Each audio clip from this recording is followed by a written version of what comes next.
മലയാള സിനിമയിൽ പലവരു വന്നതാണ് മാതൃത്വത്തിന്റെ മഹത്വം അടിസ്ഥാനമാക്കിയുള്ള ചിത്രങ്ങൾ.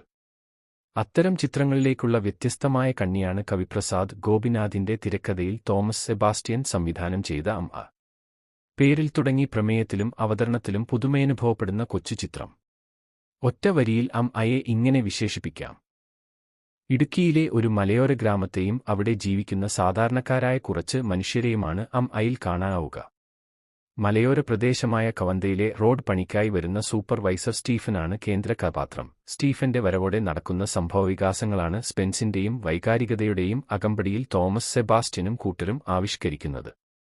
നാട്ടിൽ അധികമാരോടും അടുപ്പമില്ലാതെ കഴിയുന്ന അമ്മിണിയുടെയും മകളുടെയും ജീവിതത്തിലേക്ക് സ്റ്റീഫൻ എത്തുന്നതോടെ ചിത്രം മറ്റൊരു ട്രാക്കിലേക്ക് മാറുന്നു. ഇമോഷണലായി തുടങ്ങുന്ന ചിത്രം പതിയെ സസ്പെൻസ് മൂഡിലേക്ക് കടക്കുകയാണ്. ഫീൽ ഗുഡ് എന്ന് തുടക്കത്തിൽ തോന്നിക്കുമെങ്കിലും ഒരു ഘട്ടത്തിൽ ആളുകളെ പിടിച്ചിരുത്തുന്ന രീതിയിലുള്ള സ്പെൻസ് രീതിയിലേക്ക് അമ്മ പ്രവേശിക്കുന്നു.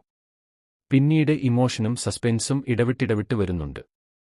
ഇടയ്ക്ക് സസ്പെൻസിനുമേൽ വൈകാരികത ആധിപത്യം സ്ഥാപിക്കുന്നുമുണ്ട്. അടുത്ത കാലത്ത് മലയാളികൾക്കിടയിലും ഏറെ സുപരിചിതമായ വാക്കാണ് സറോഗസി അഥവാ വാടകഗർഭധാരണം. വാടകഗർഭധാരണത്തിന്റെ അധികമാർക്കും അറിയാത്ത കാണാപ്പുറങ്ങളിലേക്ക് കടന്നു ചെല്ലുന്നുണ്ട് ചിത്രം. ഇങ്ങനെയെല്ലാം സംഭവിക്കുമോ എന്ന് അല്പം ശ്വാസമുട്ടൽ അനുഭവിക്കുന്ന പ്രതീതി പ്രേക്ഷകരിൽ സൃഷ്ടിക്കാൻ തിരക്കഥാകൃത്തിനും സംവിധായകനുമായിട്ടുണ്ട്. എല്ലാത്തിനുമൊടുവിൽ ആ എന്നീ രണ്ട് സ്വരാക്ഷരങ്ങൾ അമ്മയെന്ന ഒറ്റ വാക്കായി പൂർണ്ണ കൈവരിക്കുന്ന മാജിക് ലളിതസുന്ദരമായി അവതരിപ്പിക്കാൻ ചിത്രത്തിന്റെ അണിയറ പ്രവർത്തകർക്ക് സാധിച്ചിട്ടുണ്ട്. സ്റ്റീഫനായി എത്തുന്ന ദിലീഷ് പോത്തൻ, അമ്മിണിയമ്മയായെത്തിയ ദേവദർശിനി എന്നിവരുടെ പ്രകടനമാണ് ചിത്രത്തിന്റെ നട്ടെല്ല്. നായികയായുള്ള മലയാളത്തിലേക്കുള്ള ആദ്യവരവ് ദേവദർശിനി ഉജ്ജ്വലമാക്കിയിട്ടുണ്ട്. കോഴിക്കോട് ജയരാജിന്റെ ആശാൻ എന്ന കഥാപാത്രം എടുത്തുപറയേണ്ടിയിരിക്കുന്നു. നിഗൂഢതയും നൊമ്പരവും ഒരേ സമയം പ്രേക്ഷകരിലുണ്ടാക്കുന്ന കഥാപാത്രമായി ആശാൻ. ശ്രുതി ജയന്റെ വേഷവും തിയേറ്റർ വിട്ടാലും മനസ്സിൽ തങ്ങി നിൽക്കും.